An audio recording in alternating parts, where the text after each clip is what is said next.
Prions. Notre Père Céleste, nous te remercions ce soir pour la bonté du Seigneur Jésus, pour tout ce qu'il a fait pour nous et pour les miséricordes qu'il a répandues sur nous qui sommes indignes, mais qu'il a rapprochés de lui par la grâce rédemptrice. Et nous t'en remercions. Nous te remercions pour ta puissance de guérison. Nous te remercions pour le salut, pour toutes les bonnes choses que tu as faites pour nous.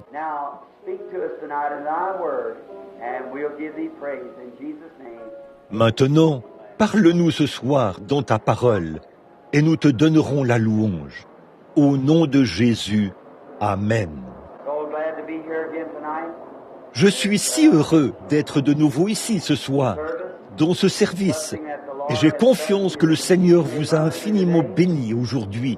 Et autre chose, vous êtes habitués à ce climat, je ne le suis pas. Ça m'a donné presque le coup de grâce. Léo, l'un de mes préposés à l'enregistrement, a été malade toute la journée. Il vomissait. Pareil pour Jean, pareil pour Billy, pareil pour moi. Alors, ce temps qu'il fait, je crois qu'il faudrait que je vienne passer quelques moments ici pendant l'été ou l'hiver pour pouvoir m'y habituer en été. Mais j'imagine que si vous veniez chez moi quand il fait environ moins 33, vous préféreriez très probablement rester à l'intérieur de la maison. C'est à ce moment-là que nous voulons tous aller à la chasse aux lapins, lorsqu'il fait environ moins 33. C'est simplement à cause de la région du pays à laquelle nous nous sommes habitués, et parfois les différentes régions. C'est Sœur Mort, je crois, qui me disait aujourd'hui que David est dans un camp militaire quelque part au Texas. Lui qui est habitué au climat ici, il a dit qu'il était tellement malade l'année dernière qu'il pouvait à peine conduire sa voiture pour rentrer chez lui, tellement il faisait chaud. Bon, pour vous autres, ça semble peut-être un temps très agréable et frais, mais moi, je brûle vraiment. Eh bien, il y a une chose, c'est un bon moment pour prêcher la repentance, n'est-ce pas? Quand il fait un temps comme celui-là. Oui, monsieur. Alors, nous sommes heureux ce soir de savoir que nous sommes sur le terrain du pardon de nos péchés et sur le terrain du salut éternel. Attendons la venue du Seigneur Jésus.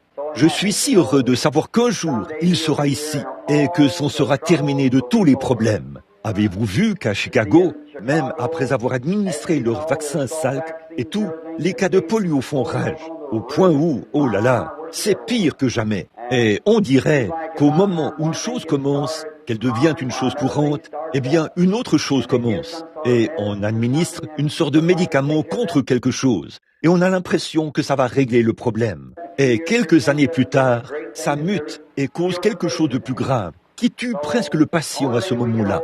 Donc, la seule chose à laquelle nous pouvons nous accrocher, c'est la venue du Seigneur. C'est vrai, c'est à ce moment-là que tous les problèmes prendront fin. Dites donc, en regardant par-dessus mon épaule, j'ai vu sœur Anna Jeanne. J'ai eu tellement pitié d'elle hier soir. Je suis rentré à la maison avec un chat dans la gorge, semble-t-il. Elle jouait du piano un peu distraitement, et Don se tenait là. Il est parti aujourd'hui, je crois, n'est-ce pas, sœur Anna Jeanne, outre-mer, en Amérique du Sud, et ainsi de suite. Et je sais comment elle se sent. J'imagine simplement que je le sais à cause de ma femme. Lorsque le téléphone sonne, vous savez, quand je suis à la maison, eh bien, je prends l'appel. On dira, est-ce que frère Branham est là? Et oui, je prends l'appel et quelqu'un dit, eh bien, frère Branham, voulez-vous venir juste pour 2 soirs? Je réponds, j'aimerais bien, frère, mais je la vois assise là, à se demander ce que je vais dire.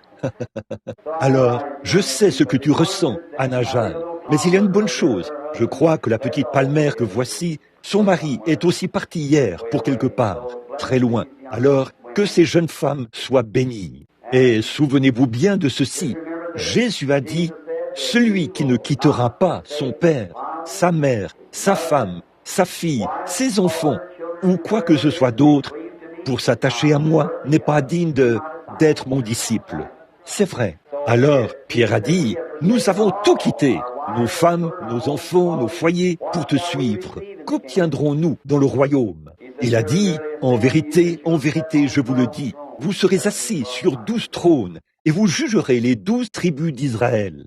Oh là là! Eh bien, vous savez, je ne veux pas faire cela. Et vraiment, du fond du cœur, je ne veux rien de grand, de classique. Vous savez ce que je veux? Je veux simplement le regarder. c'est vrai, je veux simplement le voir.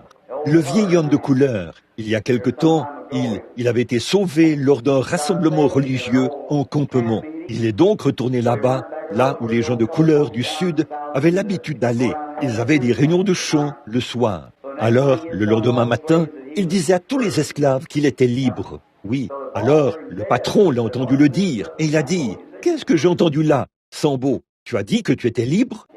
Oui, il a dit « Viens au bureau, je veux te parler pendant un instant. » Il s'est donc rendu au bureau et il lui a dit « Sam, je t'ai entendu dire que tu es libre. » Il a ajouté « Tu sais que tu es mon esclave. » Et il a dit « Oui monsieur, je le sais, patron. » Mais a-t-il dit « Hier soir, le Seigneur Jésus m'a affranchi de la peine du péché et de la mort. » Il a dit « Je suis libre, patron. Le Seigneur m'a sauvé. » Il a dit « Tu es vraiment sérieux ?» Il a dit « Oui monsieur, je le suis. » Et il a dit « Qu'est-ce que... Si tu n'étais pas un esclave, qu'est-ce que tu ferais ?» Il a dit « Je passerai le reste de mon temps à le dire à mes frères. » Il a dit « Très bien, accompagne-moi au tribunal ce matin. Je vais signer le billet, l'émoncie, la proclamation.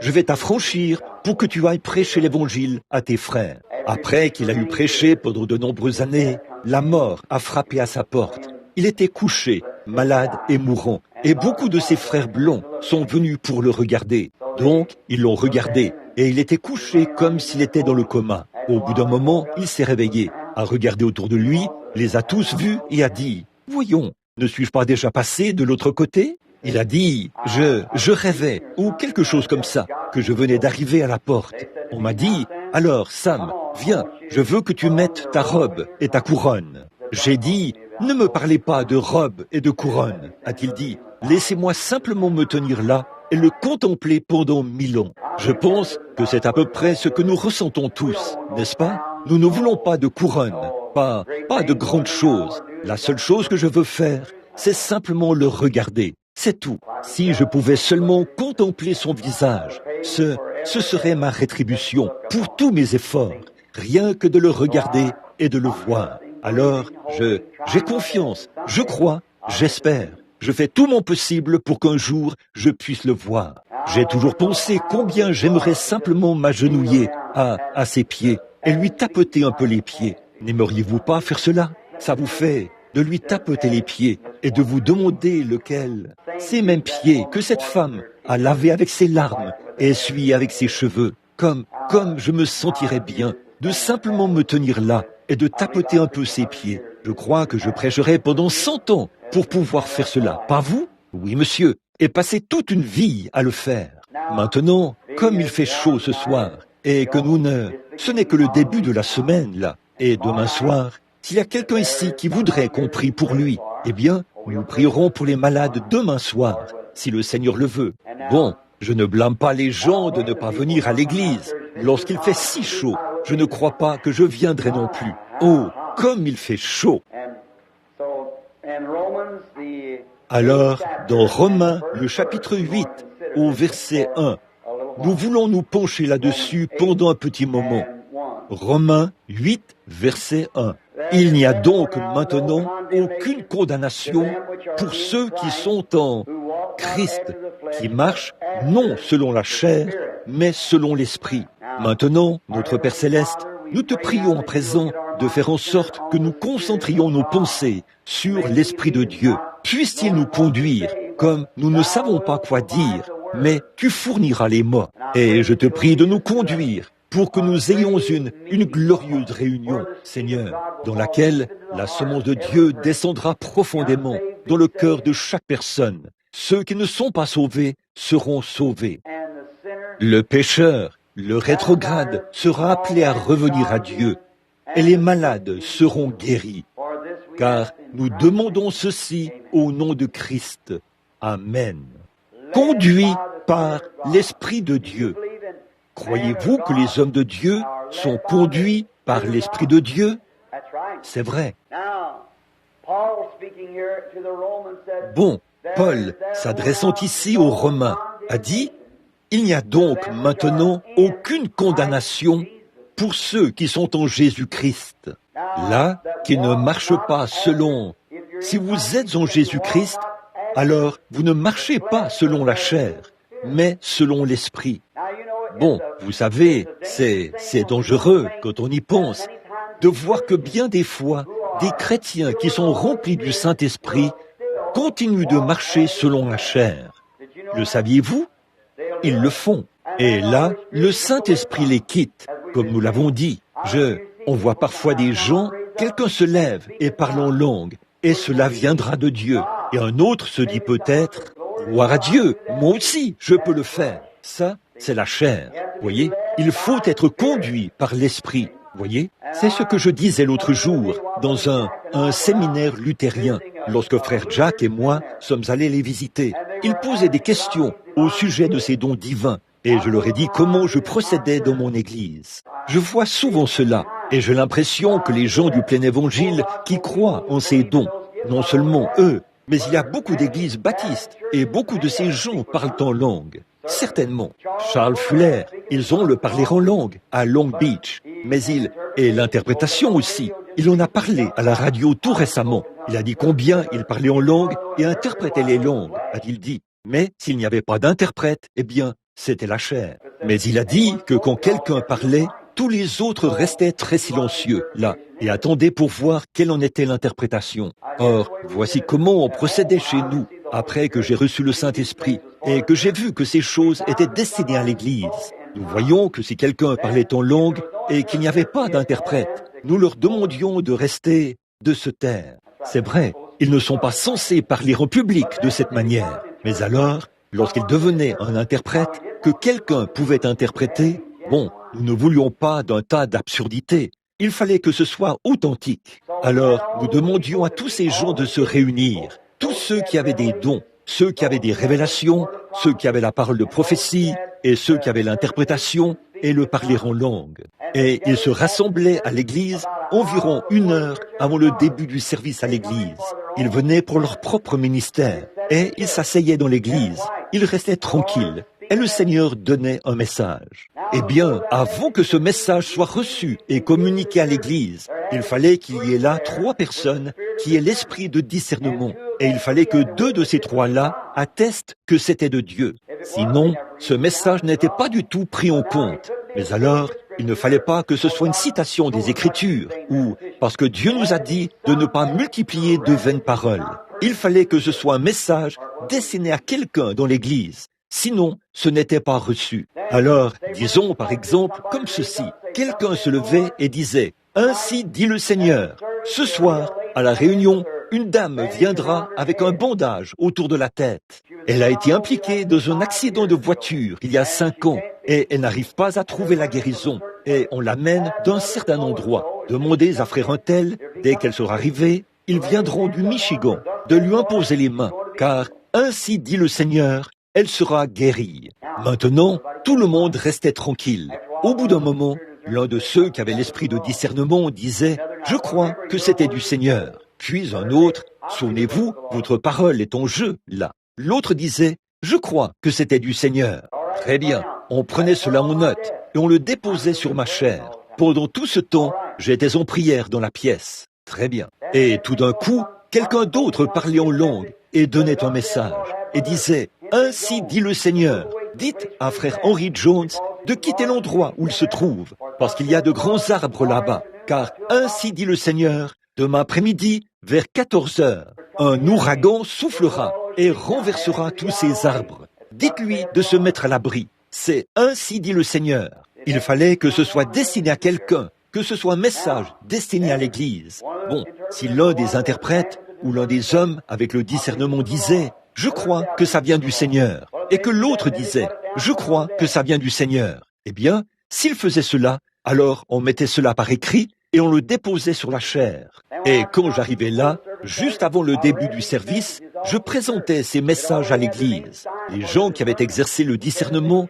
avaient déjà signé leur nom au bas de la feuille pour attester que cela venait du Seigneur. Frère Henry Jones se déplaçait aussi vite que possible et nous restions aux aguets par rapport à cette femme. Si elle ne venait pas ou si la tempête n'éclatait pas, alors je les faisais tous venir à l'hôtel pour chasser d'eux ce mauvais esprit. C'est vrai, ce n'était pas vrai. Dieu ne raconte pas des mensonges. il dit la vérité. Voyez, Dieu dit la vérité. Donc, voilà ce que j'ai trouvé parmi les gens, tant de ces choses. Et là-bas, en Californie, il n'y a pas longtemps, je m'apprêtais à faire un appel à l'hôtel. Et une dame s'est levée et s'est mise à parler en langue. Cela ruinait l'appel à l'hôtel. Maintenant, je ne dis pas ceci, mais là, eh bien là, alors une femme est allée tout au fond, là-bas, et a donné un genre de signe. Soyez tous prêts, le Seigneur vient, et ainsi de suite. Ça, nous le savons. Ça ne s'adressait à personne en particulier. Et là, je n'ai rien dit, ce n'était pas ma réunion. Alors, quelques jours plus tard, elle a rencontré Billy Paul à l'extérieur. Elle a dit, dis à ton papa d'être prêt lorsqu'il sera en train de raconter l'histoire de sa vie, parce que j'ai un autre message à donner. Eh bien, ça ne marchera pas, là. C'est la chair. Je ne condamne pas la personne, mais je condamne la manière dont les gens utilisent les dons de Dieu. Si on les utilise comme il faut, ce sont les choses les plus merveilleuses qui soient. Mais si on ne les utilise pas comme il faut, cela jettera un opprobre sur l'Église. Donc, nous devons être conduits par l'Esprit. Et lorsque nous sommes conduits par l'Esprit, Dieu fait en sorte que tout fonctionne en parfaite harmonie. Alors, si ce message est donné et que je le communique, et qu'ensuite la dame arrive, la voilà, tout le monde se demande où elle est. Et au bout d'un moment, voilà qu'elle arrive. On la transporte sur un brancard. Je sais exactement ce qu'il faut faire.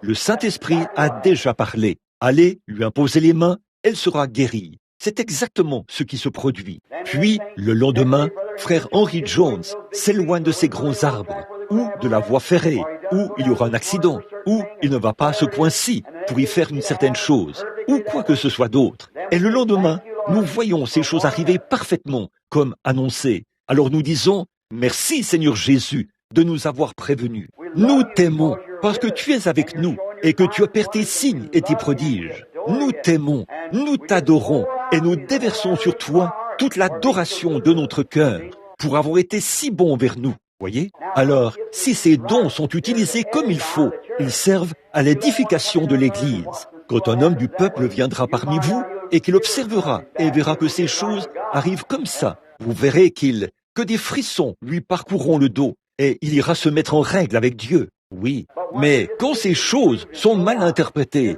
et qu'on les utilise vraiment n'importe comment, je crois que ce sont des dons, mais ces gens ne savent pas comment les utiliser.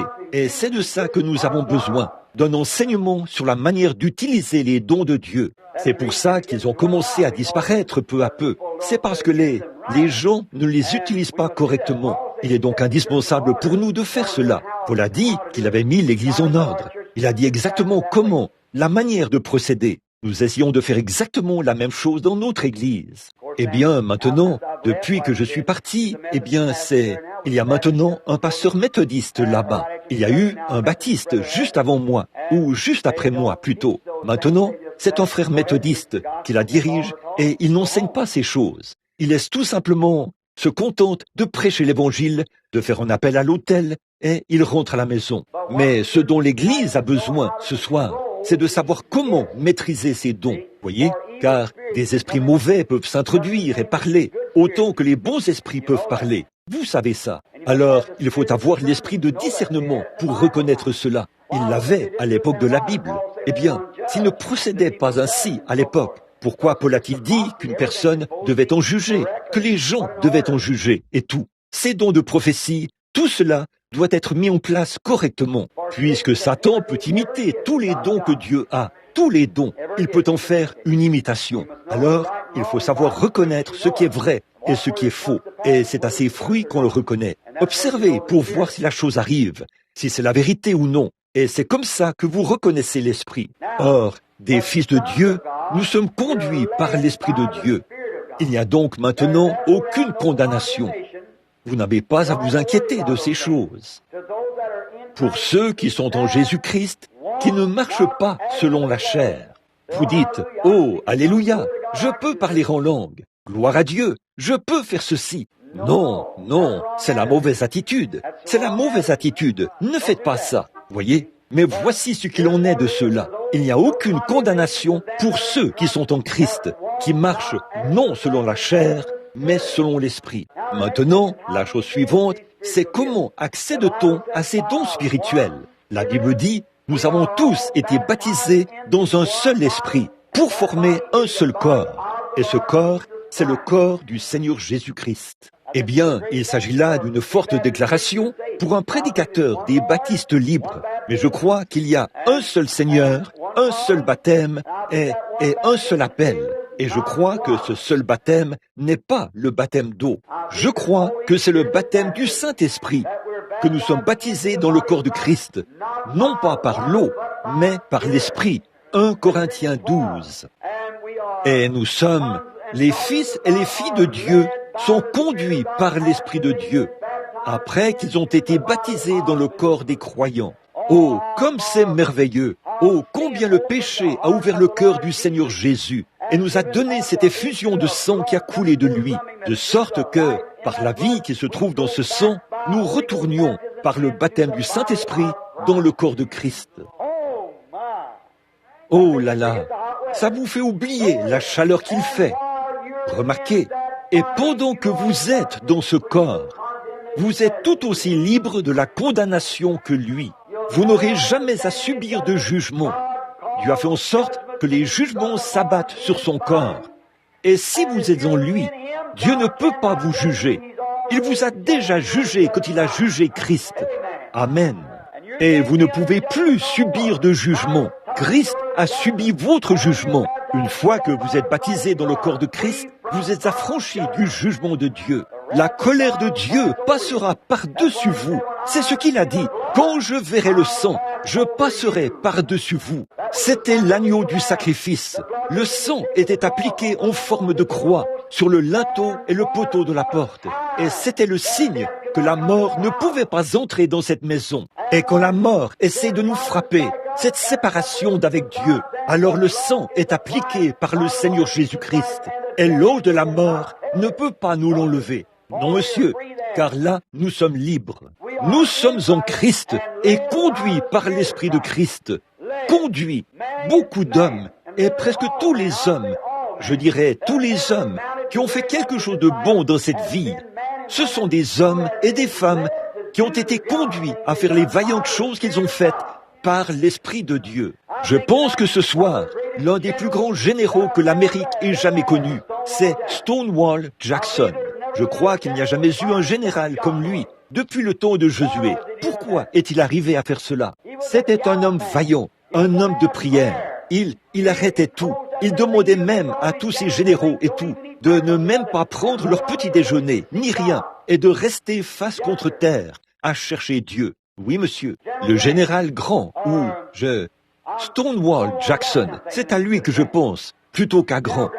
Le général Grant était un ivrogne, un alcoolique. Mais Stonewall Jackson était un gentleman, un chrétien. Il aimait le livre de Josué et il voulait être comme Josué. Et Dieu lui a accordé ce que son cœur désirait. Et un jour, on lui a demandé, comment se fait-il, monsieur Jackson, que vous réussissiez à faire face à une telle opposition? Il y a tellement d'hommes contre vous. Vous ne prenez qu'une petite poignée d'hommes et vous tenez bon. C'était quelqu'un de très timide, un tout petit homme aux yeux bleus et aux cheveux foncés. Il a donné un coup de pied dans la poussière avec ses bottes et a dit « Je ne porte jamais un verre d'eau à ma bouche sans rendre grâce au Dieu Tout-Puissant. » C'est de là que ça vient. C'est vrai, c'est là le secret. Mettre sa confiance en Dieu, être conduit par l'Esprit de Dieu. Dieu parle à l'homme et l'homme entend sa voix. Noé, au tout début, à l'époque de la destruction antédiluvienne, alors qu'il était un homme qui craignait Dieu, c'était un fermier qui vivait dans une ferme. Il a dit qu'un jour, Dieu lui a parlé. Et il était conduit par l'Esprit de Dieu à construire une arche pour sauver sa famille. Et là, le Dieu qui a parlé à Noé est le même Dieu qui parle ce soir. De même qu'il a parlé à Noé et lui a dit de préparer un moyen de sauver sa famille. Il parle à chaque homme. Et le moyen a déjà été préparé pour le salut de votre famille. Le Seigneur Jésus-Christ, par les souffrances qu'il a subies pour autrui et par sa mort au calvaire. Et alors que Noé, il n'y avait aucun signe de pluie. La pluie n'était jamais tombée des cieux. Dieu avait toujours arrosé la terre par les ruisseaux, un peu comme de l'irrigation. La pluie n'était jamais tombée des cieux, mais Dieu avait dit à Noé que ses jugements allaient s'abattre. Et il a dit, ce qui arriva du temps de Noé, arrivera de même à l'avènement du Fils de l'homme. Les jugements allaient forcément s'abattre, car l'homme devenait de plus en plus mauvais. Toutes ses pensées étaient mauvaises. Ils avaient toutes sortes d'appareils comme nous aujourd'hui. Ils étaient vraiment des gens plus intelligents que nous aujourd'hui. Ils ont construit des pyramides, des sphinx et beaucoup d'autres choses que nos machines modernes ne pourraient pas réaliser. Nous ne pourrions absolument pas les réaliser. Ils maîtrisaient forcément la puissance atomique, car la puissance de l'essence, la puissance électrique, ne pourrait jamais soulever ces gros blocs de pierre et construire des choses telles que les pyramides. Elles pesaient des centaines de tonnes et elles se dressaient très haut dans les airs, presque à une hauteur équivalente à un pâté de maison pour la plupart. Alors, comment les ont-ils fait monter là-haut? C'est là tout le mystère. Et la maçonnerie était si parfaite qu'on ne pouvait pas glisser une lame de rasoir entre eux. Ils étaient affinés. C'étaient des chefs-d'œuvre. Ils étaient des génies. Et ils sont devenus si intelligents et si habiles. Et la Bible dit qu'ils sont devenus des artisans du bois, des forgerons d'ouvrages d'airain, un grand jour de science. Et ils sont devenus si intelligents qu'ils se sont dit qu'ils étaient plus futés que Dieu et qu'ils n'avaient plus besoin de lui.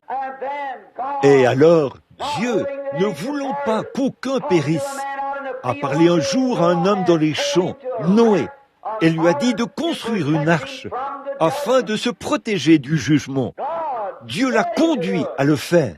Et Noé a immédiatement pris ses vieux outils rudimentaires et tout, et s'est mis à construire l'arche.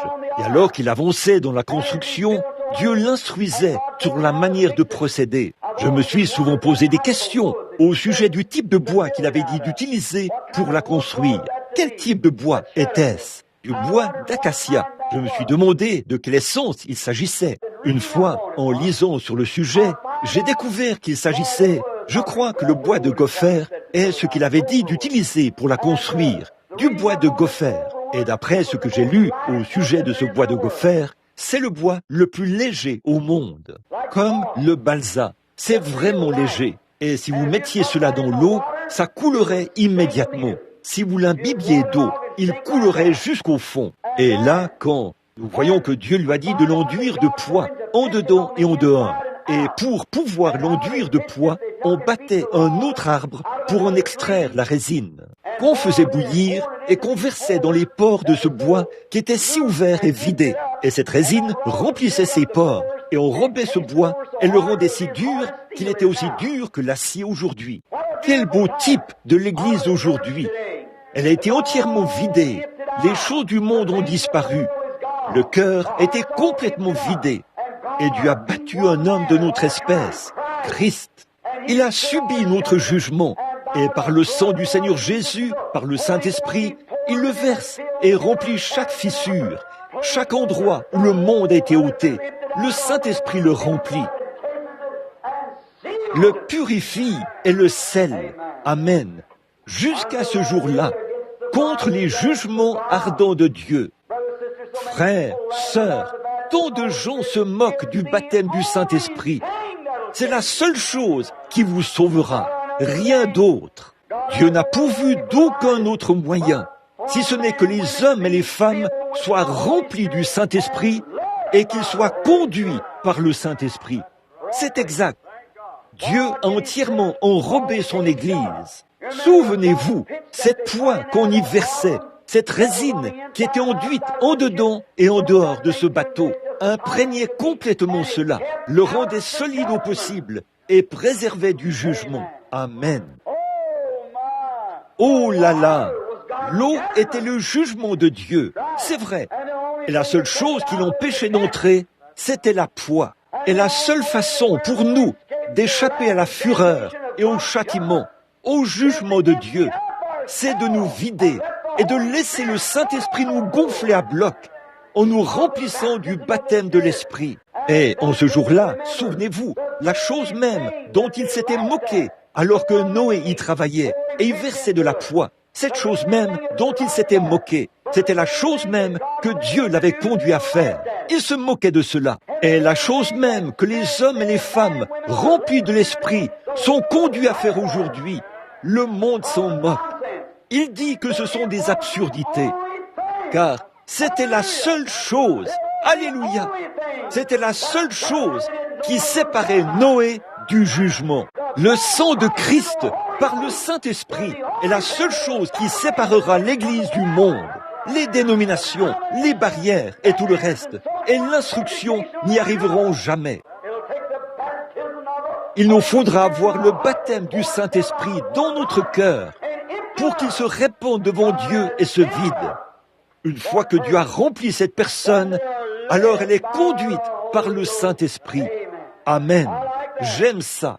Alors, il a fait des préparatifs pour nous. Il a battu Christ pour faire sortir la vie de lui. C'est ce que le péché a fait à la croix. Et cette vie qui est sortie d'un homme en le battant, un homme qui a vécu et qui a mangé comme vous et moi, est déversée en nous. Une fois que nous sommes vidés et que nous sommes devenus légers, vous est-il déjà arrivé de vous agenouiller et de prier jusqu'à ce que vous ayez l'impression de marcher sur des nuages? C'est à ce moment-là que vous devenez léger. La Bible dit dans Hébreux chapitre 11, chapitre 12, « Puisque nous sommes environnés d'une si grande nuée de témoins, rejetons tout fardeau, vidons-nous et le péché qui nous enveloppe si facilement, afin que nous puissions courir avec persévérance dans la carrière qui nous est ouverte, ayant les regards sur le chef et le consommateur de notre foi, le Seigneur Jésus. » Réfléchissez à ça, que Dieu a pourvu d'un moyen, et son corps a été battu. Il était blessé pour nos transgressions, brisé pour notre iniquité. Regardez la vie sortir de lui. On prenait l'arbre, on le posait par terre et on le battait. Et au fur et à mesure qu'on le battait, la résine en sortait. Puis on prenait cette même résine qui était sortie de cet arbre-ci et on la répandait sur cet autre arbre pour faire une expiation, pour faire une séparation, quelque chose qui allait flotter. La seule façon pour Noé de savoir comment faire, ça ne pouvait pas être prouvé par la science, mais Noé était conduit par Dieu à le faire. C'est ainsi que sont les hommes et les femmes nés de nouveau de l'Esprit de Dieu aujourd'hui. Ils sont conduits par l'Esprit de Dieu à vivre comme des chrétiens et à se conduire comme des chrétiens et à croire au plein évangile du Seigneur Jésus-Christ. Amen. C'est une conduite. Pour l'incroyant, c'est un non-sens. Tout à fait. Je pourrais vous prouver ce soir, par la Bible, que l'Église du Dieu vivant est bâtie sur la vérité spirituelle révélée. Au départ, quand Caïn et Abel étaient dans le jardin d'Éden, Caïn était tout aussi religieux qu'Abel. Mais qui a dit à Abel qu'il fallait un agneau? Qui a dit à Caïn qu'il fallait quelque chose de beau qui attirerait l'attention de Dieu? Et Caïn adorait exactement de la même manière qu'Abel adorait. Caïn a fait une offrande, tout comme Abel en a fait une. Caïn était tout aussi sincère qu'Abel. Donc, la sincérité ne vous sauve pas. Dieu a un moyen, un programme. Vous devez vous y conformer. Et Caïn est venu et a adoré. Si Dieu exige de l'homme uniquement qu'il adhère à l'Église, qu'il se prosterne à l'autel, qu'il adore Dieu et qu'il donne sa dîme à l'Église, ou quelle que soit la chose, et toutes les bonnes actions, et toutes les choses qu'il pourrait faire, que ces choses témoigneraient en sa faveur dans la gloire, alors il serait injuste de la part de Dieu d'avoir condamné Caïn. Mais Abel, ce n'est pas par les œuvres, pas en ayant bâti une grande organisation, pas en faisant quoi que ce soit d'autre, en bâtissant de grandes églises, des hôtels fleuris et en prononçant des discours fleuris, mais d'une manière ou d'une autre, il était conduit par l'Esprit de Dieu. Et il est allé chercher un petit agneau, a enroulé un morceau de liane autour de son cou et l'a offert sur l'autel. Puis, il est mort sur l'autel même où est mort son agneau. C'est une révélation. Tout homme qui vient à Dieu et qui est affranchi des jugements doit mourir sur le même autel que l'agneau. Vider tout ce qui est de soi, afin que Dieu puisse y déverser le Saint-Esprit. C'est vrai. Remarquez, Jésus est descendu de la montagne un jour. Ça se trouve dans le Nouveau Testament. Il est descendu de la montagne un jour, il a vu des gens, il leur parlait et il leur a demandé. Il a dit, « Qui dit-on que je suis, moi, le Fils de l'homme ?» Certains disent que tu es Moïse, Élie, l'un des prophètes, et ainsi de suite. Il a dit, « Mais vous, qui dites-vous que je suis ?» Ce que quelqu'un d'autre dit m'importe peu. Mais vous, quelle est votre opinion personnelle à mon sujet? Pierre, qui était conduit par le Saint-Esprit, ne prenant pas ce que quelqu'un d'autre avait dit, il a dit, « Tu es le Christ, le Fils du Dieu vivant. Écoutez-le. Il s'est retourné et a dit, « Tu es heureux, Simon Bar-Jonas, ou fils de Jonas, car ce ne sont pas la chair et le sang qui t'ont révélé cela. Tu n'as pas appris cela dans un livre, tu n'as pas appris cela dans un séminaire, on ne t'a pas enseigné cela dans une église. Papa, maman ne t'ont jamais dit cela. Un prédicateur ne t'a pas dit cela, aussi bon que cela puisse être. Ce n'est pas encore ça. Il a dit, c'est mon Père qui est dans le ciel qui t'a révélé cela. Et tu as été conduit, autrement dit, sans y aller par 4 chemins, tu as été conduit à faire cette confession. Et sur ce roc, je bâtirai mon église, et les portes du séjour des morts ne peuvent prévaloir contre elle. Sur la vérité spirituelle révélée du Dieu vivant. Alors, si beaucoup de doctrines du plein évangile vous semblent difficiles, agenouillez-vous simplement et priez jusqu'à ce que le Saint-Esprit entre en vous. Il vous conduira à la source, aussi sûrement que je me tiens ici.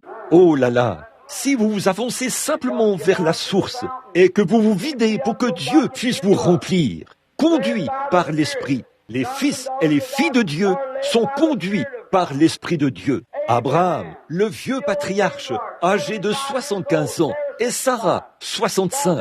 Dieu l'a rencontré un jour dans la vallée de Shinéar, là, dans la ville dure. Il a dit à Abraham, « Je te bénirai et je te donnerai un fils par Sarah. » Il a dit, « Eh bien, pour ce faire, si tu restes dans ce lieu où l'incrédulité abonde, tu te mettras à douter. Alors, je veux que tu te sépares. » D'habitude, si un homme devient croyant, il doit se séparer de ses amis mondains, de tous ces gens. Ne vous mettez pas sous un même joug avec les incroyants. Ils ne feront que vous attirer de nouveau dans le monde. L'environnement a beaucoup à y voir. Le saviez-vous? Votre environnement, forcément, comme frère Bosworth avait l'habitude de le dire, si vous mettiez un œuf de poule sous un chiot et que vous l'attachiez sur place, il le ferait éclore. Et ce chiot ferait alors éclore le poussin, vous voyez, parce que le chiot garde cet œuf au chaud. Et ce qui compte, c'est l'environnement. Quand on est un chrétien, on côtoie des chrétiens, on fréquente des chrétiens et on est un chrétien. Il faut avoir le bon environnement autour de soi. Si vous allez dans les salles de billard, dans les salles de danse, dans les soirées de fiesta et tout le reste, et que vous prétendez être chrétien, avant longtemps, vous croirez qu'il n'y a pas de mal à faire ces choses. Voilà ce qui ne va pas avec l'église pentecôtiste. Voilà ce qui ne va pas chez toutes les femmes pentecôtistes. Elles se coupent les cheveux, elles se maquillent, et les hommes agissent comme ils le font. C'est parce qu'ils se mettent à fréquenter des gens. Vous devriez vous rassembler. N'abandonnez pas vos assemblées, alors que vous voyez venir le jour, et vous levez les barrières. C'est pour cela qu'on n'entend plus les prédications à l'ancienne mode et à l'état brut au sujet de l'enfer de feu et de soufre. Les hommes ont peur de prêcher cela. Les prédicateurs disent qu'ils ont peur de le dire parce que leurs femmes se conduisent de la même manière et ils ont peur de le dire. Tenez, il n'y a pas longtemps, un homme m'a pris à part. J'avais un homme qui travaillait pour moi. Il conduisait un camion. Cet homme fumait. C'était un brave homme, mais il fumait. Il ne professait pas être chrétien, mais c'était un brave homme. Je l'employais comme ouvrier. Cet autre homme a dit, « Nous ne pouvons pas nous le permettre. Nous sommes des gens du plein évangile. Ça troublerait profondément nos fidèles de savoir que vous avez un homme qui travaille avec vous et qui fume la cigarette. » J'ai dit, dans ce cas, je le congédierai et j'embaucherai quelqu'un d'autre. Il a dit, très bien. J'ai dit, j'en ai essayé 2 ou 3 autres et on ne peut mettre aucune confiance en eux. Quand il est temps de commencer, eux, ils seront partis ailleurs. Et je dis, c'est pour cela que lui, je l'ai engagé. Il a dit, eh bien, nous sommes des gens du plein évangile. Ce sera pour nous une pierre d'achoppement, a dit ce ministre. J'ai dit, très bien, alors, je vais en parler gentiment avec cet homme et le congédier. Et c'est ce que j'ai fait. La réunion à laquelle nous sommes allés juste après cela, je suis allé sous une grande tente bondée de gens. Elle était 3, 4 ou 5 fois plus grande que ceci, je pense. Je suis monté sur l'estrade avec ce ministre et il a dit, voici le surveillant de l'État, ou peu importe qui il était, le surveillant général d'une certaine grande église dénominationnelle. J'ai dit, bonjour monsieur, et je lui ai serré la main. Il a dit, monsieur Branham, je vous présente ma femme. Et elle se tenait là. Je n'avais jamais rien vu de pareil de ma vie. Elle avait une coupe de cheveux à la garçonne, coupée très court et bouclée sur les bords. Elle avait un maquillage très épais sur la bouche. une robe qui donnait l'impression qu'elle avait été moulée là-dedans. Je n'ai jamais vu une telle tenue de ma vie. Et elle se tenait là, avec de très longs ongles, à peu près comme ça. On aurait dit qu'elle saignait des doigts. Et je n'avais jamais rien vu de pareil de ma vie. J'ai dit, « Votre femme est-elle chrétienne ?» Il a dit, « Oh oui, c'est une sainte. » J'ai dit, « Je trouve qu'elle a l'air d'une feinte. » Et je dis, « De par son apparence, tout ce bleu et ce truc qu'elle a sous les yeux et tout. Qu'est-ce qui se passe? Vous vous êtes éloigné du bon vieux point de repère. Vous vous êtes éloigné de la Bible. Vous vous êtes éloigné de la conduite du Saint-Esprit. Et vous avez dévié comme tous les autres. C'est exactement ça le problème. Eh bien, pensez-vous que ce prédicateur aurait pu prêcher contre ça? L'autre ministre était avec moi. Pas celui qui m'a dit ces choses, mais l'autre homme. Un autre homme était avec moi. C'était son beau-frère. Sa femme m'a vraiment passé un savon quand nous sommes allés manger à l'hôtel Antler.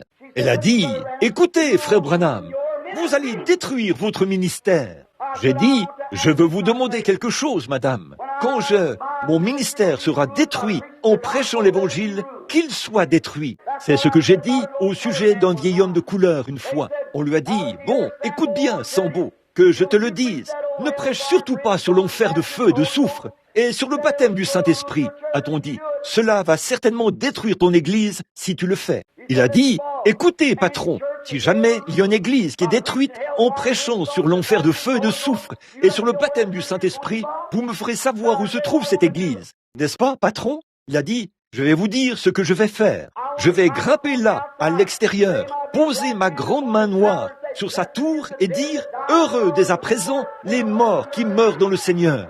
Ils se reposeront de la tombe. » C'est vrai, n'ayez jamais peur que cela puisse faire du mal à quoi que ce soit. Il se peut très bien que vous fassiez du mal au péché, mais vous ne ferez jamais du mal à la justice en prêchant la justice. Conduit par le Saint-Esprit, des fils et des filles de Dieu, conduit par l'Esprit de Dieu. Abraham ne se souciait pas de ce qui que ce soit d'autre disait. Il lui avait dit, « Maintenant, sépare-toi. » Alors, il a rassemblé son petit groupe et sa femme, et il est parti sans savoir où il allait. Amen. Que vous importe de savoir où vous allez? Continuez simplement à avancer. Frère Branham, vous, eh bien, où cela mène-t-il? Continuez simplement à marcher. Il était conduit par l'Esprit de Dieu. Et les hommes, les grands hommes sont toujours, vous n'avez pas à questionner Dieu. De quoi s'agit-il? Puis vous asseoir là et chercher à tout comprendre par la science. Et comment l'esprit d'un être surnaturel vient-il entrer en nous? Eh bien, c'est comme chez les Hottentots. Là-bas en Afrique, ils emploient le mot l'invisible, le amoya, le vent. Ils disent, vous adorez le Dieu qui est une force que vous ne voyez pas. Eux, avant d'adorer quelque chose, il faut qu'ils voient. Ça, c'est de l'idolâtrie. Dieu est un esprit. Ceux qui l'adorent, ils l'adorent en esprit et en vérité. Et ils sont conduits par ce même esprit. Alléluia. Abraham, Moïse. Moïse était un homme de Dieu, conduit par l'Esprit de Dieu. Oh, une fois, il a voulu se conduire lui-même. Il avait en tête toutes les mathématiques et toutes les stratégies militaires. Il savait quel grand homme il était. Alors, il pensait qu'il pouvait aller le faire lui-même. Mais il s'est rendu compte qu'il était un échec. Toutes les techniques qu'il a utilisées étaient mauvaises. Il a tué un homme. C'est la première chose qu'on vous apprend dans l'armée. À tuer quelqu'un. On vous enseigne à aller tuer quelqu'un d'autre. Très bien. C'était sa tactique. Alors, fort de sa formation militaire, il est allé là, à tuer un homme, et il est devenu un étranger parmi ses frères pendant 40 ans. Mais un jour, ce vieux gardien de moutons se promenait derrière le désert, et tout à coup, il est entré dans la présence de Dieu.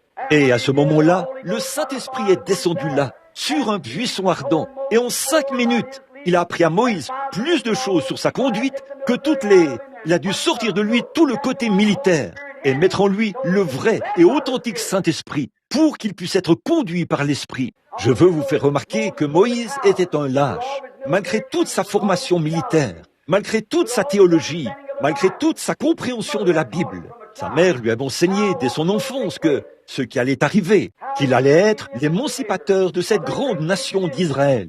Elle lui avait enseigné toutes ces choses, et pourtant, par sa propre intelligence, il était incapable d'atteindre cet objectif. Et tout homme, peu m'importe votre niveau d'instruction, combien vous connaissez la Bible, combien vous avez appris de théologie. Vous n'êtes pas qualifié tant que vous n'avez pas reçu le baptême du Saint-Esprit et que vous n'êtes pas conduit par l'Esprit de Dieu. 120 personnes étaient montées dans la chambre haute. Ces apôtres dont il est question dans Marc 11, 24. Non, je crois que c'est Luc 24, 49. Dans Luc 24, 49, Jésus a dit à ses apôtres, après qu'ils avaient été avec lui et qu'ils avaient prêché et tout, il leur a dit, mais vous êtes mes témoins, mais je veux d'abord que vous alliez dans la ville de Jérusalem et que vous attendiez là-bas jusqu'à ce que vous soyez revêtus de la puissance d'en haut. C'est vrai, quoiqu'ils l'aient côtoyé pendant 3 ans et demi, qu'ils aient vu ses miracles et qu'ils connaissent son enseignement, mais il fallait qu'ils aient le Saint-Esprit pour les conduire. Nos écoles sont très bien, mais il nous faut le Saint-Esprit pour les conduire. C'est vrai.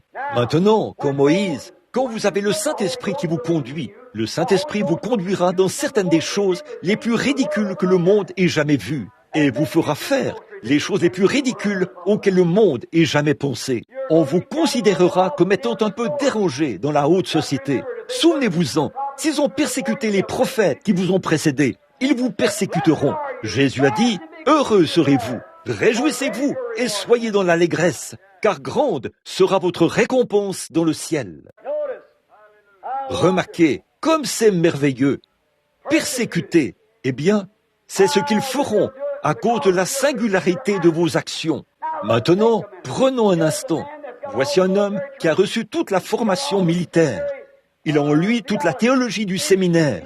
Il connaît la Bible, mais c'est un lâche. Il se trouve là, derrière le désert. Il a peur d'aller en Égypte. Il a peur de sa propre ombre. Il a peur d'y aller. Il a même peur de rendre visite aux siens. Et quand Dieu l'a rencontré là-haut et qu'il a reçu une révélation de Dieu, quand Dieu a commencé à le conduire, il a fait la chose la plus ridicule qu'un homme puisse faire. Il s'est précipité vers son beau-père, lui a fait ses adieux. Et il a fait asseoir sa femme à califourchon sur un mulet, tenant un enfant sur chaque hanche. Puis il a pris dans sa main un vieux bâton tordu et s'est mis en route, la barbe flottant au vent, conduisant un petit mulet. Alléluia! Nous allons en Égypte prendre le contrôle. Si ce n'était pas là un spectacle ridicule que d'aller là-bas affronter des millions d'hommes entraînés. Où vas-tu, Moïse? Nous allons en Égypte prendre le contrôle. Comment le sais-tu? Dieu me conduit. Il y a en moi quelque chose qui me pousse. Et c'est aussi une bonne chose qu'il ait fait. Il y est allé et a pris le contrôle. Parce qu'il était conduit par l'Esprit de Dieu. Vous poussez des cris, vous criez, vous sautillez partout. Vous ne savez pas ce qui arrive. Une fois, quand je vais à la chasse dans les montagnes et j'ai l'habitude d'aller à un grand endroit, là-bas, c'est la meilleure eau que j'ai jamais bue. J'y vais et je m'allonge simplement. Comme j'aimerais en boire ce soir, je m'allonge là et je bois. Et c'est le cours d'eau le plus heureux que j'ai jamais vu de ma vie. Ça bouillonne, ça bouillonne, ça bouillonne continuellement. Eh bien, une fois, je me suis assis et j'ai parlé à ce ruisseau. J'ai dit, bon, qu'est-ce qui te rend si heureux? Peut-être que c'est parce que les cerfs boivent de ton eau. Non, ce n'est pas ça. Peut-être que c'est parce que les ours boivent de ton eau. Non, ce n'est pas ça. Peut-être que tu es heureux parce que ce qui te fait bouillonner, c'est que moi, je bois de ton eau. Tu bouillonnes continuellement pour que je puisse boire de ton eau. Non, ce n'est pas ça. S'il pouvait parler, savez-vous ce qu'il me dirait? Eh bien, il dirait, ce n'est pas moi qui bouillonne. C'est quelque chose derrière moi qui me pousse, qui me fait bouillonner. Et c'est pareil pour tout homme qui est né de l'Esprit de Dieu. Il ne se connaît plus, mais il y a quelque chose derrière lui, quand il est conduit par le Saint-Esprit, qui lui fait faire des choses qu'il ne pensait pas faire. Ce n'est pas vous qui bouillonnez, c'est quelque chose en vous qui vous fait bouillonner. Ce n'est pas vous qui poussez des cris, c'est quelque chose en vous qui crie. Ce n'est pas vous qui pleurez, c'est quelque chose qui est entré dans vos canaux lacrymaux. Amen. C'est ça, conduit par l'Esprit de Dieu. Il est allé là-bas, sa femme assise sur un mulet avec 2 petits bébés et un bâton à la main, un vieux bâton mort à la main. Il clopinait avec la barbe qui pendait comme ceci, peut-être chauve. Il avançait là, la barbe qui pendait comme ça, le dos tout courbé. Il avait presque 100 ans, 80 ans. Il faisait route vers l'Égypte pour prendre le contrôle de cette grande nation. Cela montre que peu importe combien minoritaire vous êtes, tant que vous êtes conduit par le Saint-Esprit, Une personne équivaut à la majorité. Peu importe ce que disent vos voisins. Elle dit, sais-tu quoi? Sally, je ne sais pas ce qui lui arrive. Elle avait l'habitude d'aller en ville avec moi. Nous avions l'habitude de faire les magasins et d'acheter toutes sortes de vêtements et tout. Mais tu sais, elle ne les porte plus. Il y a quelque chose qui cloche chez Sally. Bien sûr que oui, Dieu s'est emparé d'elle. Tout à fait. Tu sais quoi? Chaque fois que la cloche de l'église sonne, voilà Sally qui va à l'église. Eh bien, gloire à Dieu. C'est bien. Qu'est-ce qui a fait cette différence? Sally, elle a en elle quelque chose qui la pousse, qui la conduit, qui la fait avancer. C'est vrai. Il m'arrivait d'observer. J'étudie la nature. Il y avait un vieux rossignol. Il y a dans ma région des oiseaux moqueurs tachetés. J'habite sur la colline de l'oiseau moqueur. Toute la nuit, je garde mes fenêtres ouvertes. C'est comme ça qu'on appelle ma rue, la promenade de l'oiseau moqueur. Et là, dans les buissons, il y a des douzaines d'oiseaux moqueurs. J'en éloigne les chats tout le temps, avec une carabine 22. J'espère que je ne fais pas de peine à quelqu'un qui aime les chats. Mais, chose certaine, je blesserais le chat s'il attrapait l'un de mes oiseaux. Alors, ils sont là, dans les parages. Ils y viennent chaque année pour se reproduire, parce que nous essayons de les protéger. J'ouvre la fenêtre et je m'assieds là. Et je vous le dis, ils restent là dans ces buissons et chantent toute la nuit. Une fois, j'ai lu à leur sujet. Savez-vous ce qu'ils font? Ils fixent le regard sur une étoile, directement sur le clair de lune. Si la lune brille, et ils chantent. Par une nuit très noire, ils se taisent. Mais une fois que les nuages passent et qu'ils voient un petit ray de lumière, ils se mettent à chanter. Tant qu'ils voient de la lumière dans les cieux, ils savent qu'il y a quelque part une lumière. Le soleil brille sur cela, et le soleil brillera de nouveau sur la terre. Et c'est comme ça que nous nous sentons à l'égard d'une réunion du Saint-Esprit à l'ancienne mode. On n'a pas à voir le cafard tout le temps, mais quand on en arrive là, on peut sentir le premier petit chatouillement de Dieu qui descend du ciel et entre dans son cœur. Ça fait chanter à un enfant de Dieu, gloire à Dieu au plus haut des cieux, peu importe combien l'église est froide, ou quoi que ce soit d'autre à ce sujet. Ça pourrait être au beau milieu d'une cathédrale à Rome. Vous crierez très fort, Alléluia. Tenez, il n'y a pas longtemps, dans ma région, j'espère que vous n'avez pas de telles choses ici, un jeune homme a reçu le salut, ou s'est converti, et il a adhéré à l'église d'une certaine dénomination. Oh, c'est une église méthodiste. Alors, lui et sa femme. Alors, ils ont quitté la campagne pour aller s'installer en ville et ils ont retiré leur adhésion de l'église méthodiste de la campagne. Vous avez reçu le salut et se sont mis à fréquenter l'église de la grande ville, où il y avait beaucoup de théologie. Oh, tout était guindé au possible. Alors, quelques années plus tard, la vieille maman du jeune homme lui écrivait tout le temps. Elle a dit, « Chérie, est-ce que vous continuez à fréquenter l'église ?»« Oui, a-t-il dit, nous continuons à fréquenter l'église. Molly et moi y allons tout le temps. » Elle a dit, « Eh bien, je vais venir vous rendre visite. » Or, elle habitait tout là-haut, dans les montagnes du Kentucky. Et quand elle est venue, elle portait ses vêtements du Kentucky, avec le col très haut, de très grandes manches bouffantes, et de vieux petits souliers, des vêtements très longs. Et quand elle est entrée dans l'église, quelqu'un a dit, « Dans quel magasin d'antiquité a-t-on trouvé ceci ?» Or, le père, le jeune homme et sa femme ne voulaient pas l'emmener à l'église, parce qu'ils savaient qu'elle était bruyante. Elle venait d'une église bruyante, alors ils craignaient d'être embarrassés. Donc, ce matin-là, elle est entrée, et elle a dit, « Eh bien, que le Seigneur soit loué !» à l'huissier à la porte.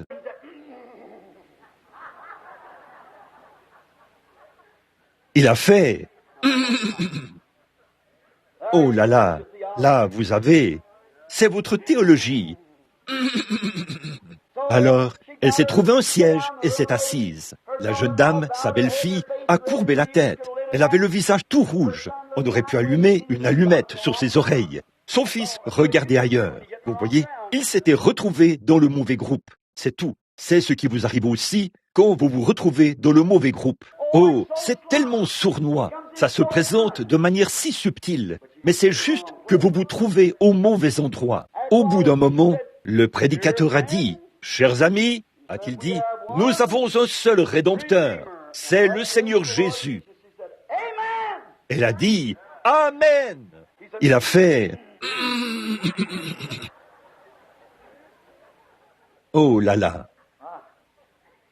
Il a dit, « Et il est venu sur terre pour sauver les perdus. » Elle a dit, « Alléluia !» c'est vrai.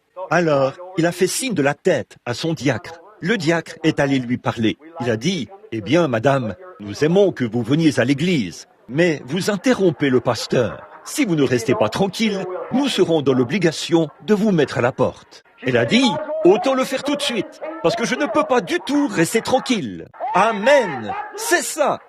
Quand vous êtes conduit par l'Esprit de Dieu, vous exploserez si vous ne dites rien. Amen. Conduit par l'Esprit de Dieu. Maintenant, regardez, il se peut que son nom n'ait pas été écrit dans le bottin mondain, mais j'imagine qu'il était écrit dans le livre de vie de l'agneau. Je préférerais qu'il soit écrit là-dedans. De toute façon, elle n'était peut-être pas quelqu'un ici sur terre, mais au ciel, elle était une sainte. Amen. Conduit par l'Esprit de Dieu. Moïse est allé en Égypte. Il a délivré les enfants parce qu'il était conduit par l'Esprit de Dieu. Toutes les choses qu'ils ont faites dans l'Ancien Testament, les saints, les prophètes, Élie. Quel grand homme Élie était. Il est allé là, conduit par l'Esprit de Dieu. Et il a défié Akab. Il a dit, fais venir tous tes sacrificateurs là-bas, et voyons qui est Dieu. Amen. Voilà, c'est ça. Venons-en à une épreuve de force, et voyons qui est Dieu. Et ils ont fait venir tous les sacrificateurs là-bas. Ils ont tué leurs sacrifices. Ils se sont fait des incisions et ont sautillé sur l'autel, en poussant des cris, avec toute la sincérité du monde. Oh, Baal, réponds, Baal, réponds. Élie se promenait en disant, peut-être qu'il est parti à la pêche, ou quelque chose. Criez un peu plus fort. Il savait qu'il n'était pas un dieu pour commencer. Mais ensuite, juste au moment du sacrifice du soir, Élie a tué le taureau, l'a déposé sur l'autel, s'est avancé là, conduit par l'Esprit de Dieu, et a dit, « Oh Dieu, j'ai fait tout ceci selon ton ordre. » Amen. Je vous le dis, les démons trembleront, et les pécheurs se réveilleront, quand les hommes et les femmes sont soumis à Dieu et sont conduits par le Saint-Esprit.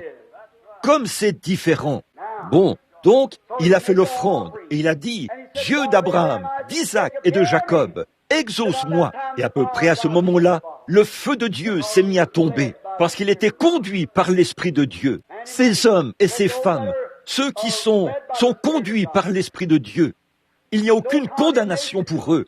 Ils sont en Christ. Ils marchent, non selon la chair, mais selon l'Esprit. Regardez la petite Marie. Un jour, alors qu'elle était une jeune fille d'environ 18 ans, elle vivait dans une ville très méchante, mais elle était vierge. Elle menait une vie droite, elle agissait correctement, elle se comportait correctement. Et Dieu cherchait dans le monde entier une femme en qui il pouvait mettre sa confiance. Elle voyait toutes ces femmes assises là, dans l'église, à chanter de grands cantiques, avec leurs grandes plumes sur leur chapeau, ou quel que soit ce qu'elles portaient à cette époque-là. Mais il y avait là une jeune fille pauvre qui revenait du puits avec un seau d'eau sur la tête. Et Dieu a dit, c'est elle que je vais prendre. Alors, le Seigneur lui a parlé et lui a dit ce qui allait lui arriver. Elle allait avoir un bébé sans connaître d'homme. Elle a dit, je suis la servante du Seigneur, qu'il me soit fait selon ta volonté. Autrement dit, qu'est-ce que... Ne sais aucunement comment tu vas le faire. Je ne connais point d'homme. Je ne connais point d'homme d'après la nature de la vie humaine. Je ne sais pas comment tu le feras. Je ne saurais le prouver par la science. Et je n'irai pas chez le médecin pour lui demander quoi que ce soit à ce sujet. Je ne sais pas comment ça va se faire. Et je me fiche de ce que n'importe qui d'autre peut en dire. Si tu dis que c'est ainsi que ça se fera, alors c'est ainsi. Et elle a pris Dieu au mot. Et si vous voulez être conduit par l'Esprit de Dieu, vous ne pouvez pas prendre cette Bible et dire « Les jours des miracles sont passés, la guérison divine, ça n'existe pas, et toutes ces autres choses. » Puis, marcher par l'Esprit de Dieu, être conduit par lui. L'Esprit de Dieu attestera que chaque parole qui s'y trouve est la vérité. Amen. Dieu rendra témoignage des siens. Oui, monsieur. Alors, vous savez quoi? Elle n'a pas attendu de ressentir la vie en elle. Elle n'a pas attendu que ce soit positif. Elle n'a pas attendu plus longtemps. À peine l'ange le lui a dit qu'elle s'est mise à se réjouir et à dire « Je vais avoir un bébé !» Amen. Elle a pris Dieu au mot. Elle était conduite par l'Esprit de Dieu. Elle est devenue la mère du Seigneur Jésus-Christ. Elle a pris Dieu au mot. La petite Marthe, Elle était ce genre de petite enfant lente. Et là, elle tenait toujours à ce que la maison soit propre. Elle tenait à tout nettoyer, à ce que tout soit impeccable. Tandis que Marie écoutait les paroles de vie. Mais j'imagine que Marthe écoutait aussi, parce qu'elle l'a prouvé un jour. Un jour, alors que son frère était mort. Ça faisait 4 jours qu'il était mort. Il sentait mauvais. Son nez s'était affaissé. Les vers de sa peau entraient et sortaient de lui. Et il le dévorait là, dans la tombe. Elle a appris que Jésus arrivait. Ça, c'est un bon message. Elle a appris que Jésus arrivait. Elle savait que si elle parvenait à entrer en contact avec Jésus, c'en serait terminé de ses soucis. Je trouve que c'est une bonne façon de se sentir aujourd'hui. Et pendant qu'elle réfléchissait à ces choses, le Saint-Esprit s'est emparé d'elle. Elle l'a conduite directement à lui. Elle était conduite par le Saint-Esprit. Elle a dit, « Seigneur, si tu avais été ici, mon frère ne serait pas mort. Mais même maintenant, tout ce que tu demanderas à Dieu, Dieu le fera. Amen. » Il a dit, « Ton frère ressuscitera. » Comment pouvait-il dire autre chose? Il a dit, « Crois-tu que je suis capable de le faire? » Oui, Seigneur, je le crois. Dans mon cœur, quelque chose me parle. Je suis conduite par l'Esprit à dire ceci. Tu es le Christ, le Fils du Dieu vivant. Il a dit, où l'avez-vous enterré? Viens et vois. Il s'est avancé vers la tombe en pleurant. Quand il est arrivé à la tombe, il était continuellement conduit par l'Esprit de Dieu, parce que Dieu était en lui sans mesure. Il était Dieu. Dieu était à l'intérieur de lui. Il a dit, « Père, je te remercie de ce que tu m'exauces toujours, mais je dis ceci, je fais cette prière. » Autrement dit, pour que ça serve simplement d'exemple pour ceux qui sont ici. Alors il a dit, « ôtez la pierre. » Ils ont ôté la pierre. Il a dit, « Lazare, sors !» Et un homme qui était mort et pourri s'est levé sur ses pieds et a repris vie. Amen. Une fois, une petite femme avait été conduite par l'Esprit de Dieu. Elle avait une perte de sang. Je peux la voir assise là-haut sur la colline. Oh, elle avait dépensé tout son argent. Son mari était probablement parti. Et elle avait une ferme qu'elle avait vendue pour payer les factures du médecin. Peut-être qu'elle avait vendu ses attelages et tous les harnais pour payer les factures du médecin. Tout son argent avait été dépensé. Il ne lui restait plus rien. Et elle allait de plus en plus mal. Ça faisait de nombreuses années qu'elle avait cette perte de sang. Et un jour, je la vois qui regarde par la fenêtre, très pâle. Elle regarde là-bas et dit, « Je me demande qui c'est là-bas. Il y a tout un remue-ménage. » Vous savez, d'habitude, là où se trouve Jésus, il y a beaucoup de bruit et de remue-ménage. C'est étrange, mais c'est comme ça que ça marche. Et vous savez, il y a beaucoup de remue-ménage. Ce jour-là, lorsqu'il est entré à Jérusalem à dos de mulet, je vous le dis, il a dit, « S'ils se taisent, puisqu'ils poussaient des cris et criaient, les pierres crieront et hurleront. » Il y a beaucoup d'émotions là où ils se trouvent. On y trouve toujours beaucoup de bruit. Eh bien, j'aime me retrouver à ses côtés. S'il y a une chose que je déteste, c'est ce silence de cimetière. Quand on va dans ces morgues qu'il y a par ici, vous en avez aussi à Shreveport. Elles me font penser à un salon de pompes funèbres. On y emmène un mort, on l'embaume pour qu'il ne puisse pas venir, pour qu'il reste mort. C'est à peu près comme ça. On lui enseigne une théologie qui est tout ce qu'il y a de plus morte dans ces endroits. On ne lui parle jamais du Saint-Esprit qui peut le remplir, lui donner une vie nouvelle et le conduire. Très bien. Qu'est-il arrivé? Cette petite femme, elle s'est dit, « Sais-tu quoi? Je me sens conduite d'une manière très étrange. Si seulement je pouvais aller là-bas et toucher son vêtement, je crois que je serais guérie. » Elle a dit, « Bon, le médecin ne m'a pas dit de le faire. Et quand mon pasteur me verra en train d'aller là-bas, oh, je serai excommunié sur le champ. Ça va régler la question. Maintenant, il y a une chose que je dois faire. C'est écouter ce que le médecin dit, ce que le pasteur dit, parce que tous les deux disent qu'il est un fanatique et que ça ne vaut rien et que tout ce qu'il fait, c'est condamner les autres églises et tout. Eh bien, je ferais mieux de ne pas aller là-bas. Et le Saint-Esprit a dit, eh bien, ma fille, si tu veux être guérie, tu ferais mieux d'y aller. Alors, elle a écouté le Saint-Esprit et elle était conduite par le Saint-Esprit et elle est allée là où il était. Il y avait tant de genres différents de Brigham Young autour de lui et tout, qu'elle ne pouvait même pas s'approcher de lui. Alors, savez-vous ce qu'elle a fait? Elle s'est baissée et s'est frayé un chemin entre leurs jambes, jusqu'à ce qu'elle arrive là et touche son vêtement. Car le Saint-Esprit lui avait parlé. Elle avait la foi pour croire. Et rien ne peut produire la foi si ce n'est le Saint-Esprit. Même la foi pour être sauvé. Nul ne peut venir à moi si mon Père ne l'attire premièrement, c'est-à-dire le Saint-Esprit. Et nul ne peut être sauvé si cette foi n'agit premièrement à votre place, si elle n'agit en vous. Elle avait la foi et le Saint-Esprit l'a conduite là-bas. Et lorsqu'elle y est arrivée, le diable a dit, « Maintenant, regarde tout autour de toi. Comment vas-tu faire pour aller là? Voyons, tu es si pâle que tu ne pourrais pas. Si tu y mets les pieds, tu vas te faire écraser. Eh bien, je peux l'entendre dire, « Seigneur, comment vais-je faire pour y arriver ?» Le Saint-Esprit lui a dit, « Mets-toi à genoux. » C'est ce qu'il fera toujours. Mets-toi à genoux et commence. Et la voilà qui s'est faufilée dans la foule jusqu'à ce qu'elle réussisse à toucher son vêtement, conduite par le Saint-Esprit. Elle s'est de nouveau frayé un chemin à travers la foule et s'est tenue à l'écart. Jésus a dit, « Quelqu'un m'a touché. » Amen. C'est la seule manière de faire ce soir. Se mettre à genoux et rester là jusqu'à ce qu'on en arrive à quelque chose. Quelqu'un m'a touché. Amen. Elle a touché le bord de son vêtement et a été complètement guérie parce qu'elle était conduite par le Saint-Esprit. Il y avait un petit homme là-bas à la piscine de Bethesda. Il se trouvait là depuis 38 ans. Il avait une infirmité dans son corps. Il priait de tout son cœur. Et Jésus a été conduit par le Saint-Esprit à se rendre directement vers lui. Et il l'a guéri. Et pourtant, tous les autres pensaient à leur maladie et tout. Mais il s'est éloigné d'eux sans dire un seul mot. Si vous voulez que Dieu envoie la puissance sur vous, mettez-vous à prier et à croire. Le Saint-Esprit vous accordera cela. La guérison, le salut, tout ce dont vous avez besoin, Dieu vous l'accordera.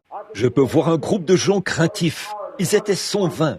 Oh, c'était des gens tout simples, craintifs. Là-bas, un jour, ils ont monté un escalier parce que Dieu avait dit, maintenant, ne prêchez plus, ne chantez plus, ne témoignez plus, jusqu'à ce que vous ayez été remplis du Saint-Esprit. Après quoi, il vous conduira vers toutes les nations pour que vous prêchiez cet évangile. Ils sont montés dans la chambre haute et ils sont restés là, craintifs, portes verrouillées, fenêtres verrouillées. Ils priaient à voix très basse. Ils se cachaient des Juifs jusqu'à ce que le Saint-Esprit descende sur eux. Il est venu du ciel un bruit comme celui d'un vent impétueux. Il a rempli toute la maison où ils étaient assis. Des langues, semblables à des langues de feu, séparées les unes des autres, se sont posées sur eux. Alors, ils sont sortis dans la rue par les portes et par les fenêtres, conduits par le Saint-Esprit. Et ce feu qui était allumé le jour de la Pentecôte descend toujours sur des cœurs honnêtes. Depuis ce jour-là jusqu'à aujourd'hui, des hommes qui désirent être conduits par le Saint-Esprit. Si vous êtes prêts à être conduits par le Saint-Esprit, écoutez-le, obéissez-lui, faites tout ce que vous pouvez pour lui. Quand vous voyez une place où vous pourriez être utilisé, laissez Dieu vous utiliser à cette place-là. Croyez-vous cela? Je crois que le Saint-Esprit est ici maintenant pour nous conduire. Ne croyez-vous pas cela? Je crois qu'il nous a conduits ici ce soir. Non, monsieur, vous n'êtes pas venu ici, sous cette tente surchauffée ce soir, pour être vu. Non, monsieur, Dieu vous a conduit ici. Et si Dieu vous a conduit ici, il l'a fait dans un but, pour que vous puissiez recevoir quelque chose qu'il pouvait vous donner. Ça, j'en suis sûr. J'ai été mal en point toute la journée. L'eau m'a causé des ennuis et je me sens fatigué, raide et j'ai des douleurs. Je ne suis pas du tout venu ici ce soir juste pour parader. Je suis venu ici ne sachant pas quoi dire. Mais le Saint-Esprit s'est mis à parler. Maintenant que nous avons reçu le message dans notre cœur, faisons quelque chose à ce sujet. Amen. Faisons quelque chose à ce sujet. Ce soir, demandons à Dieu, au nom de Christ, de remplir de nouveau nos cœurs et de faire en sorte que nous repartions d'ici avec une nouvelle vision, avec la nouvelle résolution d'être conduits par le Saint-Esprit, enrobés et le monde à l'extérieur, séparés des choses du monde, afin que nous soyons de nouvelles créatures en Jésus-Christ. Courbons maintenant la tête un instant pour prier. Pendant que nous avons la tête inclinée et que le pianiste se dirige vers le piano, je me demande s'il y a un pécheur, un homme ou une femme, ici ce soir, qui ne connaît pas Christ comme son sauveur. Voudriez-vous, au nom de Christ, lever la main vers lui pour dire « Ô Christ, je suis un pécheur. Que Dieu vous bénisse, madame. Que Dieu vous bénisse, mon ami. » Quelqu'un d'autre, levez la main pour dire « Je suis un pécheur et je ne connais pas Christ par le pardon des péchés. Je veux que vous vous souveniez de moi dans un mot de prière, frère Branham, alors que vous terminez, parce que je suis certain que je veux ce genre de vie-là. » Est-ce qu'il y en a ici qui n'ont pas le Saint-Esprit et qui aimeraient dire « Oh Dieu, je sais que j'ai laissé le monde s'infiltrer sournoisement en moi, et je sais que quand le monde s'est infiltré, le Saint-Esprit a pris son envol. Comme je l'ai prêché l'autre soir, la colombe et l'agneau sont les deux seules créatures qui puissent demeurer ensemble. La colombe ne pourrait pas demeurer avec le loup, l'agneau non plus. Alors, si vous êtes un agneau, la colombe sera avec vous. Mais si votre âme n'a pas été modelée, ainsi que vos désirs, votre humilité et votre vie, pour satisfaire aux exigences quant à être doux, humble, modeste, être conduit par le Saint-Esprit, voudriez-vous lever la main pour dire « Frère Branham, souvenez-vous de moi, et ô Dieu, voici ma main, je veux que tu me donnes le Saint-Esprit. » Que Dieu vous bénisse. Vous, beaucoup d'entre vous. Très bien. Là, vous, la petite demoiselle qui êtes assise là. Toutes les têtes sont inclinées maintenant. Tous les yeux sont fermés. Mon attention est attirée par une petite demoiselle qui est assise ici. Je ne sais pas pourquoi. Je suis conduit par le Saint-Esprit. Je me suis tourné vers elle. Elle a levé la main en tant que pécheresse. Elle voulait qu'on se souvienne d'elle dans la prière.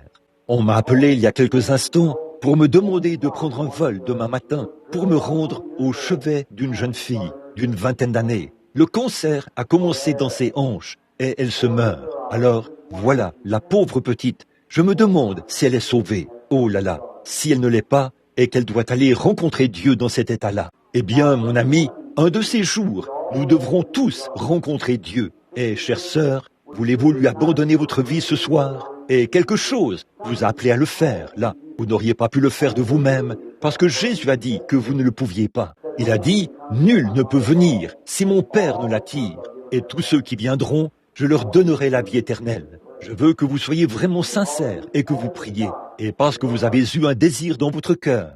Si Dieu n'avait pas créé ce désir pour vous donner le salut dans votre âme, et vous tous qui avez levé la main pour recevoir le baptême du Saint-Esprit, c'est Dieu qui a dû faire cela. Je vais prier maintenant, et dans ma prière, je vais demander à Dieu, je vais utiliser toute la foi du mieux que je puisse l'utiliser pour que Dieu accomplisse votre désir ce soir et vous fasse venir ici autour du banc de prière à l'ancienne mode, qui n'est rien d'autre qu'un sol poussiéreux, une vieille rampe.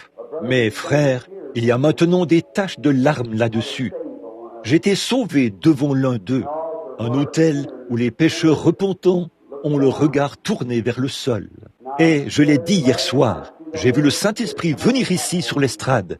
Je l'ai vu venir là et accomplir une infinie abondance de choses. Je l'ai vu descendre là et œuvrer parmi les gens, comme me le racontaient les garçons aujourd'hui, en parlant des choses qu'il a faites. Si lui, le Dieu du ciel, s'humilie au point de venir dans cette tente et de se tenir sur cette estrade comme ça, certainement qu'en tant que pécheur repentant, c'est assez bon pour vous, c'est assez bon pour moi. Maintenant, Père Céleste, la parole est tranchante comme une épée à deux tranchants. Elle sort, elle trouve son chemin, elle retranche du cœur la chair, elle retranche toutes les parties pierreuses, ôte tout le mal et place le doux Saint-Esprit à l'intérieur du cœur, ouvrant ainsi une porte pour que le pécheur repentant puisse se décharger de toutes les choses du monde. C'est ce que fait la parole. Elle retranche les portes de pierre et ensuite le pécheur décharge les choses du monde devant Dieu dans la pénitence. Puis le Saint-Esprit entre dans ce cœur et le remplit. Comme c'est merveilleux. Dieu notre Père, tu connais le cœur de ces enfants. Je te prie de sauver chacun d'eux ce soir et de leur donner le baptême du Saint-Esprit. Pendant que nous avons la tête inclinée, en jouant doucement un chant, je me demande si vous voudriez bien vous avancer ici et vous tenir à l'autel pour un mot de prière. Nous pourrions vous imposer les mains. Je serais heureux de le faire moi-même et d'autres ministres ici. Je veux simplement que vous gardiez la tête inclinée, rien que vous et le Saint-Esprit. Maintenant, souvenez-vous, votre sang est devant moi. Je le place devant Christ en tant que ministre. Je suis tenu de m'en tenir à la parole. Dieu me jugera si je ne prêche pas la vérité. Une fois que j'ai prêché la vérité, alors c'est sur vos mains. Il a dit, si tu vois venir l'ennemi et que tu ne donnes pas l'avertissement, alors je te redemanderai leur sang. Mais si tu le fais, alors c'est sur votre propre tête. Alors maintenant, pendant que nous chantons doucement, je me demande si quelqu'un qui recherche le Saint-Esprit ou si un pécheur repentant veut venir à l'autel. Je me tiens là à vous attendre.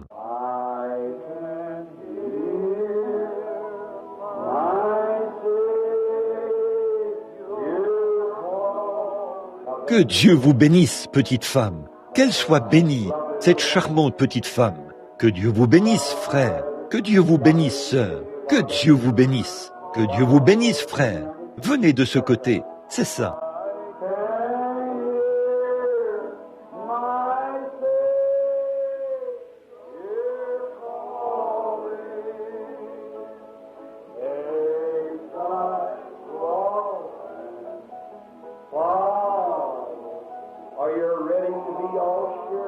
Êtes-vous prêt à être complètement dépouillé? Prenez la croix et suivez-le. Maintenant, écoutez ceci. Vous obtiendrez cette paix à l'autel avant de rentrer chez vous. Jeunes ou vieux, personnes d'âge mûr, ou là.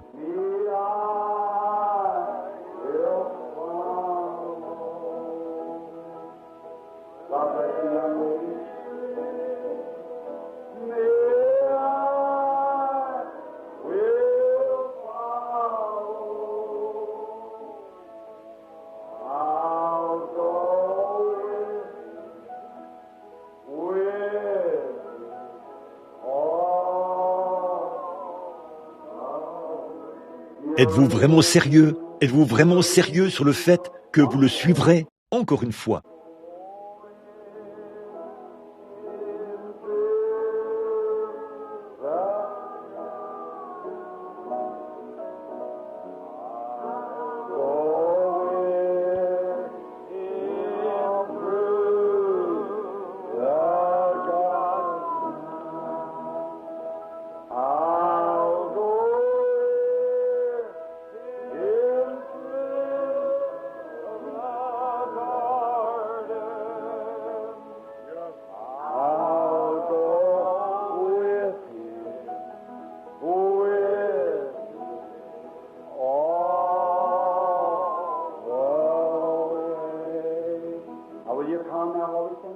Alors, voulez-vous venir maintenant, pendant que nous chantons le refrain? Que Dieu vous bénisse, maman, c'est bien.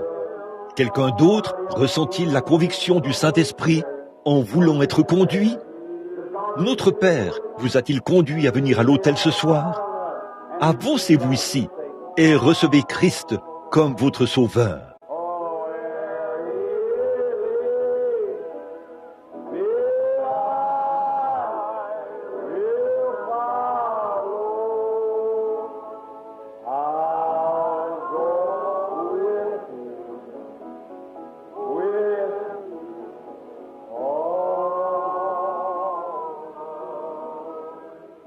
Qu'est-ce que David a dit? Quand je marche dans la vallée de l'ombre de la mort, je ne crains aucun mal, car tu es avec moi. Marchez avec lui maintenant. Il marchera avec vous dans la vallée. Ta houlette et ton bâton me rassurent. Les corrections du Seigneur, elles me rassurent. Elle m'a dit que Dieu est avec moi, car il me corrige de toutes mes fautes. Peut-être qu'il essaie de vous corriger ce soir. Pourquoi ne pas laisser la houlette et le bâton vous rassurer? La houlette, c'est l'évangile prêché énergiquement, mais qui me rassure, qui me signale que Dieu me parle quand ce genre d'évangile-là est prêché en vue de me corriger. Il m'aime, il désire que je vienne marcher avec lui maintenant. Après quoi, il marchera avec moi à cette heure-là. Si vous l'abandonnez maintenant, il a dit qu'il se moquera de vous au jour de vos calamités. Alors, ne voulez-vous pas venir maintenant, pendant que la miséricorde est disponible? Si vous refusez la miséricorde et que vous rejetez la miséricorde, il ne reste plus qu'une chose, le jugement. Voulez-vous venir? Maintenant, je me demande si certains saints voudraient aussi s'avancer et s'agenouiller maintenant auprès de certains des vôtres, les ouvriers de l'autel à l'ancienne mode. Il y a des gens qui pleurent, qui se sentent repris dans leur conscience sur ces lieux saints où nous nous tenons ce soir. C'est vrai, chrétiens. certains d'entre vous ici qui veulent prier avec ces chères personnes. Vous, les ministres, voulez-vous venir? Avancez-vous. Vous aussi, les prédicateurs, venez ici pour que nous prions.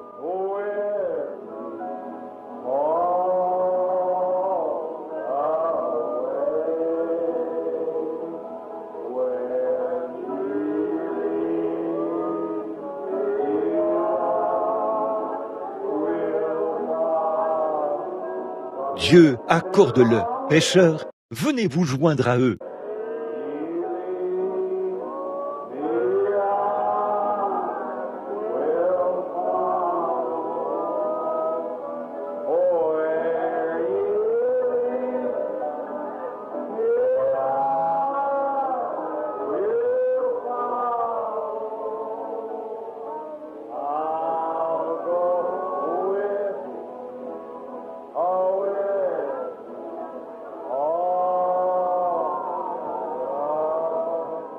Réclamez simplement à grands cris, chers enfants, dites à Dieu ce que vous voulez maintenant. Si vous voulez le Saint-Esprit, dites-lui simplement ce que vous voulez maintenant. Il fera n'importe quoi pour vous. Dites à la petite fille de simplement croire au Seigneur Jésus. La petite demoiselle, là, une petite demoiselle très bien. Tout ce dont elle a besoin, c'est de croire au Seigneur Jésus. Père Céleste, nous t'amenons ces enfants ce soir. Et, au nom de Christ, nous te les présentons. Tous ces pécheurs repentants, tous ces gens qui recherchent le Saint-Esprit, nous te les amenons au nom de Christ. Et nous te demandons la miséricorde divine, la conduite et le pardon. Ô Dieu, alors que je me place moi aussi à l'autel, je m'exclame, Seigneur, que j'ai besoin de toi. Et ils ont besoin de toi. Nous avons tous besoin de toi. Ô Dieu du ciel, ne veux-tu pas venir à nous maintenant et répandre sur nous ta bénédiction? Nous attendons humblement devant toi et nous croyons que tu feras pour nous exactement ce que tu as promis de faire. Envoie le Saint-Esprit au nom de Christ. Guéris les malades au nom de Christ. Sauve les pécheurs au nom de Christ. Accorde le Seigneur. Reçois maintenant la gloire de ce service. La douceur et l'humilité sont sur ton peuple. Leurs joues tachées de larmes. L'amour est sur le peuple de Dieu. Comme c'est beau. Je te prie, ô Dieu, de nous accorder ces choses par le nom de Christ. Gloire au Seigneur. Continuez à supplier, continuez à prier, jusqu'à ce que la lumière perce. Christ, le Fils de Dieu, est mort, afin que nous qui étions autrefois éloignés, puissions nous approcher du royaume, à tel point que nous soyons des fils et des filles de Dieu. Et maintenant, pendant que la repentance accourt dans la réunion, et que le Saint-Esprit convainc les gens de leur culpabilité,